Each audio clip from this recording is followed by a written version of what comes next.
রেস্তোরাঁ থেকে বের হওয়ার পরও রোদেলার শরীরের অস্বস্তি এক ফোঁটাও কমল না, বরং সময়ের সাথে সাথে তা আরও বেশি চড়া রূপ নিল। তার মাথার ভেতরটা অনবরত দুলছিল, আর অনবরত বমি ভাব তার গলার কাছে এসে আটকে ছিল। রোদেলার এই করুণ দশা দেখে তিথি চিন্তিত মুখে বলল, রোদেলা, তোর এই লক্ষণগুলো কিন্তু সাধারণ মনে হচ্ছে না। আমার মনে হয় তোর একবার কোনো ভালো ডাক্তারের কাছে যাওয়া উচিত। তিথি, তুই তো জানিস আমি হাসপাতাল বা ডাক্তার পছন্দ করি না। একটু ঘরে গিয়ে বিশ্রাম নিলে আর ওষুধ খেলে এমনিতেই সব ঠিক হয়ে যাবে। আচ্ছা, একটা কথা বলবো? তোদের মাঝে এখনো পুরোপুরি মিল বা সমাধান হয়নি ঠিকই, কিন্তু তোর এই ঘন ঘন বমি আর মাথা ঘোরানোর লক্ষণগুলো একজন গর্ভবতী নারীর মতো লাগছে রে। তিথি কথাটা সাধারণভাবেই বলছিল, কিন্তু তা শোনা মাত্রই রোদলার বুকের ভেতরটা ধাক্কা খেল। তার হৃৎপিণ্ডের স্পন্দন দ্রুত হয়ে উঠল। তিথি যা বলছে তা কি আদৌ সত্যি হতে পারে? কিরে, তুই হুট করে অমন চুপ মেরে গেলি কেন? তুই তুই কি এখনো ওনার সাথে ঘনিষ্ঠভাবে সময় কাটাচ্ছিস? রোদেলার ফ্যাকাশে মুখ ও চিন্তিত মুখটা দেখে তিথি এক পলকে আসল সত্যটা ধরে ফেলল। ওহ খোদা, তোদের দুজনকে নিয়ে আমি আর পারছি না। তুই যদি অনায়াসে ওকে নিজের জীবনে এতখানি অধিকার দিয়েই দিচ্ছিস, তবে সমাজকে দেখানোর জন্য কেন এখনো একটা অফিসিয়াল সম্পর্কে জড়াচ্ছিস না বলতো? লোকটা পুরো 2 মাস ধরে চোরের মতো তোর পেছনে ঘুরঘুর করছে, আর তুই কি না পরশু দিনও ওই অবনী দিদির বাড়িতে গিয়ে দাবি করলি তুই নাকি অন্য কোনো পুরুষকে বিয়ে করবি। তোর এই মুখের জোর যে কবে কমবে রোদেলা? এখন এখন আমি কি করব তিথি? রোদেলা দীর্ঘ সময় পর নিজের গলার আওয়াজ খুঁজে পেল। সে মনে মনে হিসাব কষে দেখল, আরাবের সাথে আবার নতুন করে সম্পর্ক জড়ানোর পর থেকে সে কোনোদিন কোনো জন্ম নিয়ন্ত্রণ পিল খায়নি। আর আরাব নিজে তো ভালোবাসার ঘরে এতটাই বুঁদ হয়ে থাকে যে সে কোনোদিন কোনো সুরক্ষামূলক ব্যবস্থা নেওয়ার কথা ভাবার সময়ও পায় না। রোদেলার এখন 100% নিশ্চিত মনে হতে লাগলো যে সে সত্যি মা হতে চলেছে। এখন আর কি করবি? সোজা গিয়ে তোর ওই বরকে খবরটা দে। উনি এখন আমার বর হননি। উফ তিথি, তুই আমাকে চড় মারলি কেন? রোদেলা নিজের বাহুতে চেপে ধরে চেঁচিয়ে উঠল, তোর এই আলগা জেদটা এবার বন্ধ কর তো রোদেলা। যে পুরুষ তোকে এতটা গভীরভাবে নিজের করে নিয়েছে সে তোর বর নয়তো কি শুনি? আমি তোদের এই অহংকার বুঝি না। এটা বল যে আরাব ভাই খাঁটি মনের মানুষ, তাই তোর এত নাটক সহ্য করেও তোকে ভালোবেসে যাচ্ছে। অন্য কেউ হলে এতদিনে তোর এই অহংকারী রূপ দেখে হাল ছেড়ে দিত। ভালোবাসা তো আমার মনেও আছে তিথি, কিন্তু সম্পর্কের শুরুতেও যেভাবে আমাকে কোনো সামাজিক স্বীকৃতি না দিয়ে স্রেফ নিজের কাছে আটকে রাখতে চেয়েছিল, আমি স্রেফ তার একটা প্রতিশোধ নিতে চেয়েছিলাম। কিন্তু ইদানিং আমাদের আচরণ স্বামী স্ত্রীর মতোই হয়ে গেছে, তাই আমার নিজেরও আর ওসব খেয়াল ছিল না। তিথি নিজের কপালে হাত দিল। তোদের এই নামহীন প্রেমের গাড়ি যে এত দূর এগিয়ে গেছে তা সে ভাবতে পারেনি। চল, এখন আর কোনো কথা নয়, আমরা আগে একটা পরীক্ষা করব। চল আমার সাথে। দুই বান্ধবী মিলে দ্রুত একটা বড় ফার্মেসি থেকে 3টে আলাদা আলাদা ব্র্যান্ডের প্রেগনেন্সি কিট কিনে রোদেলার ফ্ল্যাটে এসে হাজির হলো। এই নে, ওয়াশরুমে ঢোক আর নিখুঁতভাবে পরীক্ষাটা কর। তিথির 3টি কিট রোদেলার হাতে দিয়ে তাকে ওয়াশরুমের দিকে ঠেলে দিল। রোদেলার কাঁপা কাঁপা হাতে কিটগুলো নিয়ে ভেতরে গেল। তার বুকের ভেতর তখন ঝড় বইছিল। যদি পরীক্ষাটা সত্যি পজিটিভ আসে, তবে সে আরাবকে এই সুখবরটা কিভাবে দেবে? আরাব কি খুশিতে পাগল হয়ে যাবে? সবকটি নিয়ম মেনে পরীক্ষা শেষ করে রোদেলা ধীর পায়ে ড্রয়িং রুমে এসে তিথির পাশে সোফায় বসল। মাত্র কয়েক মিনিটে তাদের কাছে মনে হচ্ছিল পুরো কয়েক বছরের সমান দীর্ঘ। অবশেষে 3টি কিটের উপরে স্পষ্ট আর গাঢ় দুটো দাগ করে লাল দাগ ভেসে উঠল। রোদেলা নিজের চোখকেই বিশ্বাস করতে পারছিল না। সে আবেগপ্রবণ হয়ে নিজেই একটা হাত নিজের সমান পেটের উপর রাখল। সে সে মা হতে চলেছে। তার আর আরাবের ভালোবাসার এক ছোট্ট অংশ এখন তার জলের গভীরে বড় হচ্ছে। বাহ রূপসী, পরশুদিন তুই নিজে ডায়লগ দিলি যে আমি আর অন্তু যেন আগে মা হয়ে যাই। তুই নাকি স্রেফ মাসি বা পিসি হয়েই খুশি থাকবি। এখন দেখ, আমার আগে তুই নিজেই বাজি মেরে দিলি। আমার তো মনে হয় তোর এই গর্ভের বয়স অন্তুর বাচ্চার বয়সের কাছাকাছি হবে। তিথি রোদেলার পেটটা ছুঁয়ে হেসে উঠল। আমি নার্ভাস হয়ে যাচ্ছি রে তিথি। আমি বুঝতে পারছি না যে আরাবকে এই খবরটা কিভাবে দেওয়া উচিত। এখানে এত ভাবার কি আছে? সোজা গিয়ে বলবি যে তুমি বাবা হতে চলেছ। আরাব ভাই তো বাচ্চার নাম শুনলে খুশিতে নাচতে শুরু করবে। উনি তো খুশি হবেনই, সাইমন আর সায়নের বাচ্চার কথা শুনে ওনার মনে হিংসা জমে আছে। কিন্তু আমি চাইছি খবরটা রোমান্টিক কোনো উপায়ে ওনাকে জানাতে, যাতে উনি চিরকাল মনে রাখেন। তিথি রোদেলার এই গভীর প্রেমের চিন্তা দেখে নিজের ঠোঁটের কোণে এক দুষ্টু হাসি ফুটিয়ে তুলল। একটা বিশেষ আইডিয়া দেব। আজ রাতে যখন আরাব ভাই তোকে গভীর ভালোবাসায় নিজের কাছে টেনে নিতে যাবে, তুই তার আগেই এই লাল দাগওয়ালা কিটটা নিজের কাছে লুকিয়ে রাখিস। তারপর ও যখন আবেগের ঘোরে তোকে স্পর্শ করতে যাবে, তখন ওটা নিজের থেকেই ওনার হাতে চলে আসবে। কেমন হবে বলতো? রোদেলা তিথির মুখে থেকে এমন এক চরম লজ্জাজনক কথা শুনে হা হয়ে গেল। সে নিজের চোখ দুটো বড় বড় করে তিথির দিকে তাকিয়ে রইল। তিথি, তুই নিজের এই মাথায় এসব আজব কিন্তু চিন্তা কিভাবে আনিস বলতো? আমি বিগত 10 বছর ধরে তোকে চিনি, অথচ জানতামই না যে তোর ভেতরের রূপটা এত রোমান্টিক। তোদের মতো দুটো বান্ধবীর সাথে থাকতে থাকতে আমার নিজের স্বভাবটাও নষ্ট হয়ে গেছে রে। দাঁড়া, আগে অন্তুকে ফোন করে এই সুখবরটা দেই। তিথি দ্রুত নিজের ফোন থেকে অন্তুর নাম্বারে ডায়াল করে লাউড স্পিকার অন করে টেবিলের উপর রাখলো। ওপাশ থেকে অন্তুর মিষ্টি আর প্রফুল্ল গলা ভেসে এলো। কী রে তিথি, কী খবর? আমি এখন রোদেলার ফ্ল্যাটে আছি রে। কেন, রোদেলার আবার কি হলো? আমি তোকে যে খবরটা দিতে চলেছি তা শুনলে তোর পায়ের নিচের মাটি সরে যাবে, তিথি রহস্য করে বলল। রোদেলা পাশে বসে নিজের নখ কামড়াচ্ছিল। অন্তুকে এই খবরটা দিতেই তার এত বেশি বুক কাঁপছে, তবে যখন আরাবের সামনে দাঁড়াতে হবে তখন তার কি অবস্থা হবে? রোদেলা, তুই নিজে বলবি নাকি আমি মুখ খুলবো? তিথি জিজ্ঞেস করলো। আরে তোরা অমন ধাঁধা না রেখে যে কোনো একজন পরিষ্কার করে বলতো কি হয়েছে।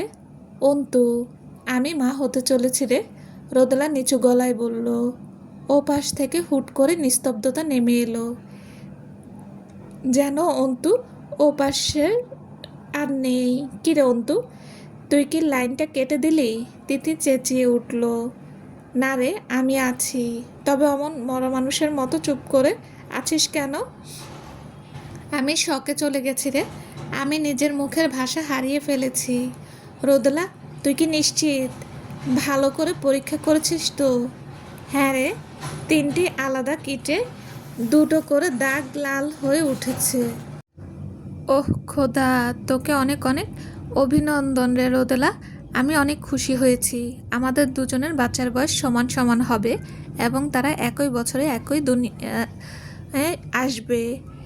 তিথি এবার চতুরতার সঙ্গে বলল, আচ্ছা অন্তু, তোর কি বিন্দুমাত্র আশ্চর্য লাগছে না যে এই মেয়েটা মুখে সারাক্ষণ দাবি করে যে ও আরাব ভাইয়াকে ক্ষমা করেনি, অথচ ওনার সাথে প্রতি রাতে অমন ঘনিষ্ঠভাবে সময় কাটাতে ওর বিন্দুমাত্র বাধা আটকায় না? হা হা, এতে অবাক হওয়ার কী আছে রে তিথি? মনের অভিমানের জায়গায় আর শরীরের টান নিজের জায়গায়। ভেতরের সেই অনুভূতির টান যখন তীব্র হয়ে ওঠে তখন কি আর ওসব পুরনো রাগ মনে থাকে? ওটা স্বাভাবিক। অন্তুর এমন এক বাস্তববাদী কথা শুনে রোদেলা খিলখিল করে হেসে উঠল। কিন্তু তিথি রোদেলার এই হাসি দেখে কড়া চোখে তাকালো। তোরা দুই বান্ধবী একই গোত্রের, তোরা সারাক্ষণ একে অপরের এই গোপন কীর্তিকলাপকে সাপোর্ট করিস, তোদের স্বভাবই এমন। আচ্ছা রোদেলা, তুই কি আরাব ভাইকে খবরটা দিয়েছিস? উনি জানতে পারলে তো খুশিতে পুরো ঢাকা শহর মাথায় তুলবে। না রে অন্তু, আমি এখনও ওনাকে কিছু বলিনি। বুঝতে পারছি না কিভাবে শুরু করব। আমি তোর মনের অবস্থা বুঝতে পারছি। আমার বেলাতেও সায়নকে বলাটা কঠিন হতো যদি না ও নিজে থেকে ওই বিশেষ দিনে আমাকে বিয়ের প্রস্তাব দিত। বিয়ের আগে এই মা হতে চলার খবরটা প্রিয় মানুষকে জানানো লজ্জার আর কঠিন হয়ে দাঁড়ায়। তিথি এবার আকাশ থেকে পড়ল। আমি তোদের এই দর্শন এক ফোঁটাও বুঝি না। এখানে লজ্জার কি আছে? সোজা গিয়ে বলবে যে তোমার সন্তান আমার পেটে বড় হচ্ছে, ব্যাস। তুই বুঝবি না তিথি, কারণ তোর অলরেডি আবিরের সাথে ধুমধাম করে বিয়ে হয়ে গেছে। তোদের ক্ষেত্রে এটা স্বাভাবিক আর আইনি ব্যাপার, কিন্তু আমাদের তো এখনও সমাজ আর আইনি স্বীকৃতি দেয়নি, তাই আমাদের মনে একটু দ্বিধা কাজ করে। অন্তু বুঝিয়ে বলল। তবে রোদেলা, তুই কোনো মানসিক চাপ নিস না, নিজের শরীরকে শান্ত রাখ। তোর যখন মনে হবে যে সময় আর পরিবেশ একেবারে পারফেক্ট, তুই তখনই আরাব ভাইকে বলিস। আমিও সেটাই ভাবছি রে। আরও কিছুক্ষণ টুকটাক গল্প করার পর অন্তু ফোনটা রেখে দিল। কিন্তু তিথি এখনও রোদেলার ফ্ল্যাট ছেড়ে নিজের বাড়ি যাওয়ার কোনো নাম নিল না। কিরে তিথি, তুই নিজের বাড়ি যাবি না? তুই কি আমাকে তাড়িয়ে দিচ্ছিস নাকি? না রে, তাড়াবো কেন? তুই থাকলে তো আমারই ভালো, কিন্তু আমার চোখের পাতা অনেক ভারী হয়ে আসছে। মাথার ভেতরটাও আবার অনবরত ঘুরছে। তুই দুপুরবেলাও রেস্তোরাঁয় থেকে অমন বমি করে চলে এলি, কিছু তো পেটে গেল না। তুই একটু বস, আমি অনলাইন থেকে হালকা আর পুষ্টিকর কিছু খাবার অর্ডার করছি। তিথি যত্ন নিয়ে বলল। রোদেলা এখন কোনো খাবার খাওয়ার বিন্দুমাত্র ইচ্ছে ছিল না, কারণ সামান্য কোনো খাবারের গন্ধ নাকে আসলেই তার পেটের ভেতরের পিত্তি উতলে উঠছিল। সে ধীরে পায়ে তিথির পাশে এসে সোফায় বসলো এবং আদরের সাথে তিথির শরীরটা নিজের দু হাত দিয়ে শক্ত করে জড়িয়ে ধরল। কি শুরু করলি রোদেলা? আমার গায়ে এভাবে লেপ্টে আছিস কেন? আমি তোর ওর আরাব ভাই নই যে তোকে অমন আদরে ভরিয়ে দেব। তিথি হাসলো। তিথি, আমি তোকে অনেক বেশি ভালোবাসি রে। তুই আমার জীবনের প্রথম এবং সবচেয়ে খাঁটি বন্ধু। ধন্যবাদ তোকে আমার এই অদ্ভুত আর জেদি স্বভাবটাকে বিগত 10 বছর ধরে বিন্দুমাত্র বিরক্ত না দেখিয়ে সহ্য করার জন্য। আমার এই একলা জীবনে তোরা দুজন ছাড়া আর কোনো আপন মানুষ নেই রে। তিথি রোদেলার এই আবেগ ঘন কথা শুনে মিষ্টি এক হাসি হাসলো। সে বুঝতে পারল মা হতে চলার এই প্রথম দিনগুলো রোদেলার মনের ভেতরের হরমোনের পরিবর্তন শুরু হয়েছে, তাই সে এত বেশি আবেগপ্রবণ হয়ে পড়েছে। সে আদর করে রোদেলার সিল্কের মতো চুলে নিজের হাত বুলিয়ে দিতে লাগলো। রোদেলার ধীর ও শান্ত শ্বাস প্রশ্বাসের শব্দ শুনে তিথি বুঝতে পারল যে তার এই বান্ধবীর গভীর ঘুমে তলিয়ে গেছে। ঘুমানোর ঠিক 1 সেকেন্ড আগে রোদেলা ফিসফিস করে নিজের মনেই বলছিল, আমি এখন ওনার সন্তানের মা হতে চলেছি তিথি।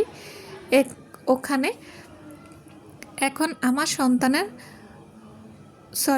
ওনাকে এখন আমার সন্তানের বাবাও হতে হবে, আর আমার নিজের একমাত্র বড় হতে হবে। হ্যাঁ রে আমার পাগলি বান্ধবী, তোকে অনেক অনেক অভিনন্দন। আমি মনে মনে খুশি হয়েছি যে আমার কোলে খেলার জন্য আরও একটা ছোট্ট সোনা আসতে চলেছে। তিথি রোদেলার কপালে এক মিষ্টি চুমু খেয়ে নিজের মনেই বলল। রোদেলা আজ নিজে থেকে আরাবকে তার ফ্ল্যাটে আসার জন্য ডেকেছে। সে মনে মনে সিদ্ধান্ত নিয়েছে যে নিজের গর্ভবতী হওয়ার খবরটা আর বেশি দিন লুকিয়ে রাখা ঠিক হবে না। যত দ্রুত সম্ভব আরাবকে সবটা জানাতেই হবে।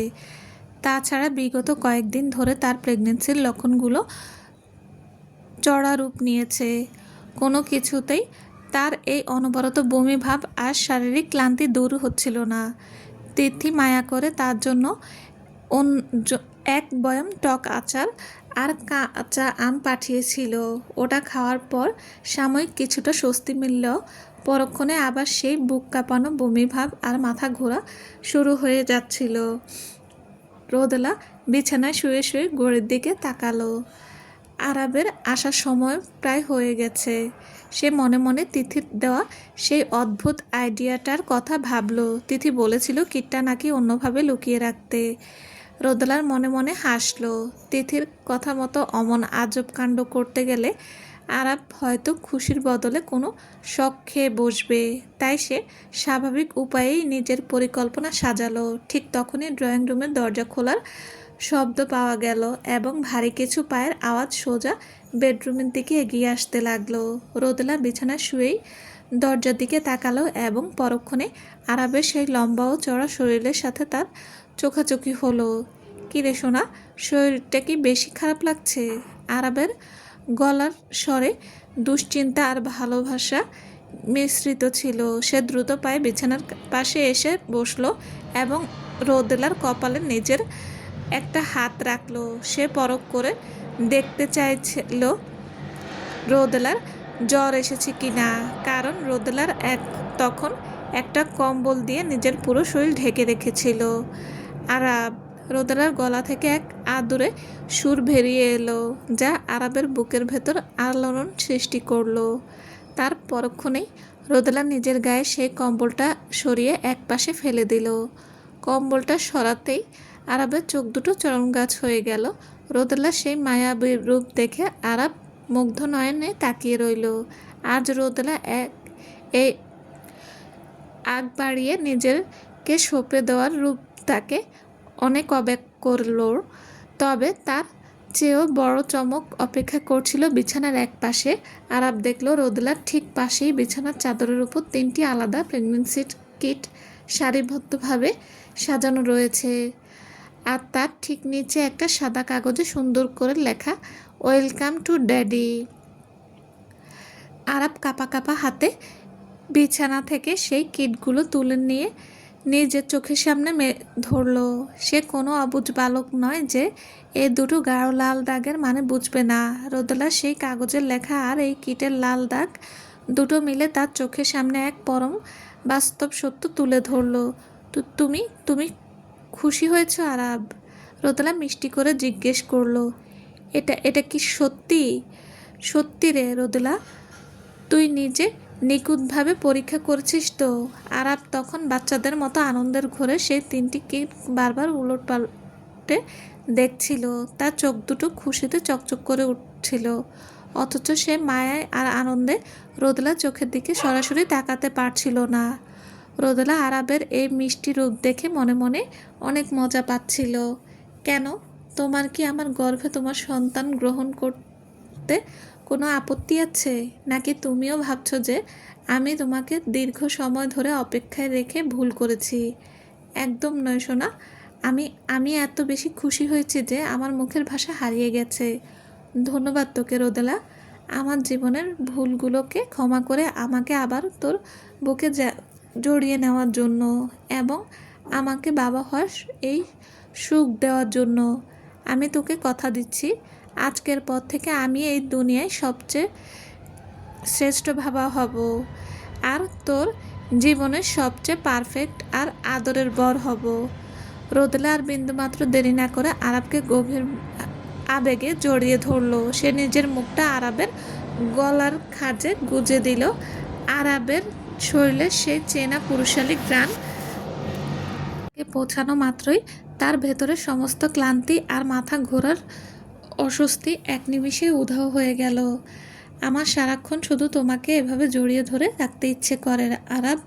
তোমার শরীরের এই গন্ধটা আমার নাকের কাছে থাকলে আমার বিন্দুমাত্র কোনো বমিভাব বা মাথা ঘোরা থাকে না।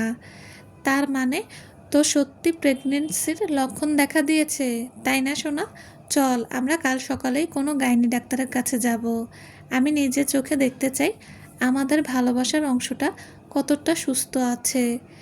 ডাক্তারের কাছে না হয় কাল সকালে যাওয়া যাবে আরাব, কিন্তু আজ রাতে আমি নিজের সমস্ত অভিমান ভুলে স্রেফ তোমার ভালোবাসায় হারিয়ে যেতে চাই। রোদেলার চোখের কোণে তখন এক গভীর ইশারা খেলা করছিল। সে আরাবের পরনের শার্টের প্রতিটা বোতাম নিজের আঙ্গুল দিয়ে একে একে খুলে ফেলল।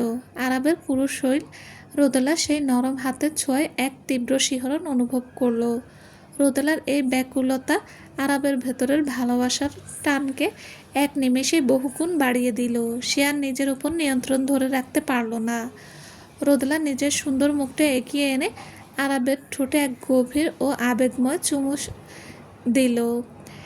দুজনে ভেজা ঠোঁটের মাঝে দীর্ঘ সময় ধরে এক পরম মিলন চলল।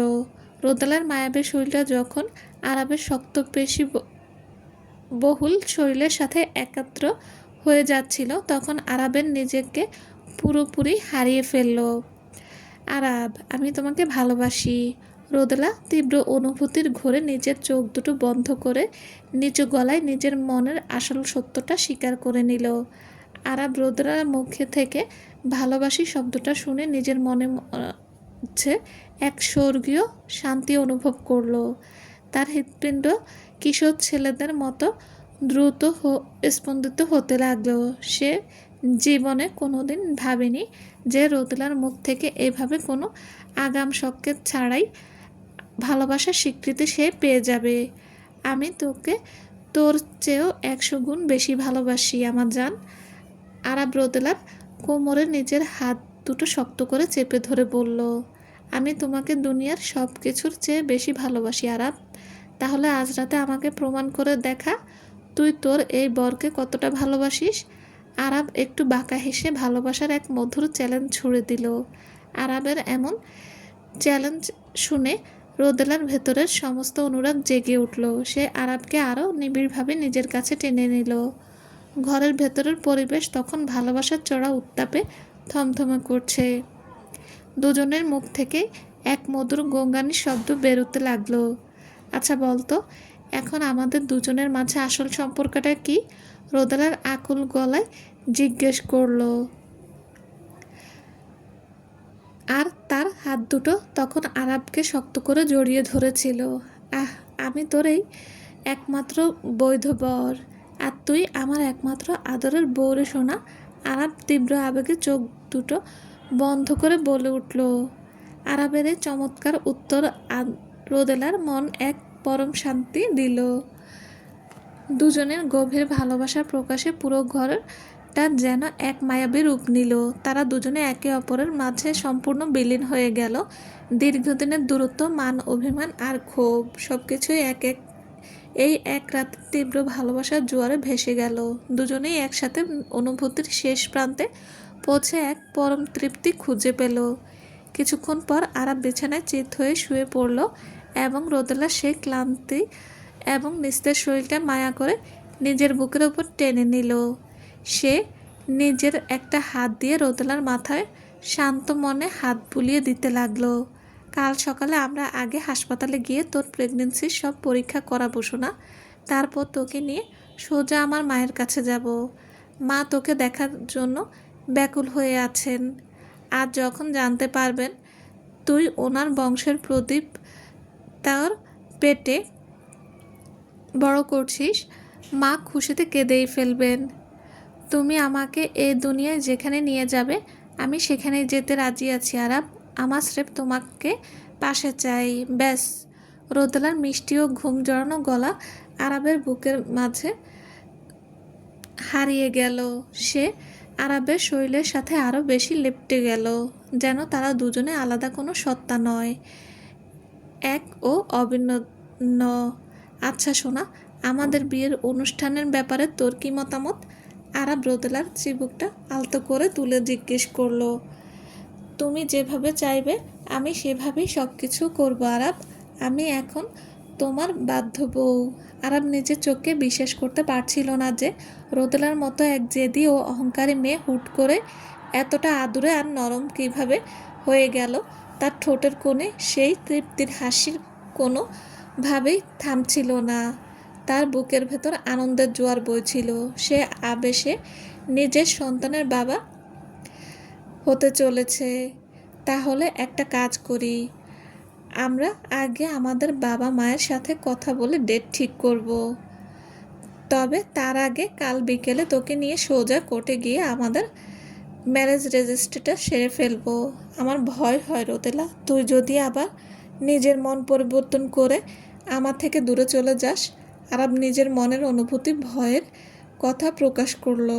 হাহা, তুমি বোকা আরাব। আমি নিজের মন কোনোদিন পরিবর্তন করব না। যদি আজ আমার পেটের তোমার সন্তান নাও আসতো, তাও আমি মনে মনে সিদ্ধান্ত নিয়ে ফেলেছিলাম যে আমার এই জীবনের একমাত্র বর আর পুরুষ শুধু তুমিই হবে। অন্য কেউ কোনোদিন আমার এই জীবনের অধিকার পাবে না। রোদেলা নিজের মাথাটা সামান্য উপরে তুলে আরাবের ঠোঁটে মিষ্টি আর আলতো একটা চুমুক খেলো। ঘুম পাচ্ছে সোনা, শুভরাত্রি। আমার একমাত্র বর চলবে। আসসালামু আলাইকুম। গল্পটা যদি ভালো লেগে থাকে প্লিজ প্লিজ লাইক কমেন্ট করবেন ও সাথে শেয়ার করে দেবেন প্লিজ। আর যারা আমার চ্যানেলটি এখনও সাবস্ক্রাইব করেননি তারা প্লিজ প্লিজ সাবস্ক্রাইব করে পাশে থাকুন। সবাই ভালো থাকবেন। আল্লাহ হাফেজ।